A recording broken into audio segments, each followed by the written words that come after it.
मला माहितीये ही खाज खूप जुनी आहे. खूप साबण बदललेत ना, खूप काही बदल केला, पण खाज आहे तशीच्या तशीच.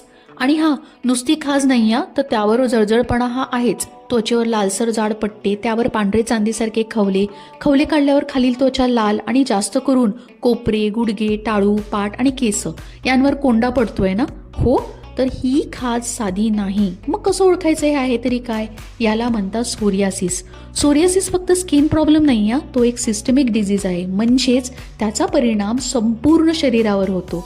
त्यामुळे योग्य वेळी डायग्नोसिस आणि कंट्रोल करणं खूप गरजेचं आहे. त्यामुळे काय होतं, उपाय अगदी सोपे आणि सहज होतात. पण जर वेळेत योग्य उपचार केले नाहीत तर सोरियासिस अर्थरायटिस म्हणजे सांध्यात सूज, वेदना, स्टिफनेस, मानसिक ताण, एन्झायटी त्वचा पूर्ण शरीरवर सुद्धा पसरू शकते. त्यामुळे बी एज्युकेटेड, लवकर निदर्शनास आणा आणि त्यावर उपचार लगेच करा. पार्ट 2 मध्ये मी एक्सप्लेन करणार आहेत याचे उपचार. बी एज्युकेटेड.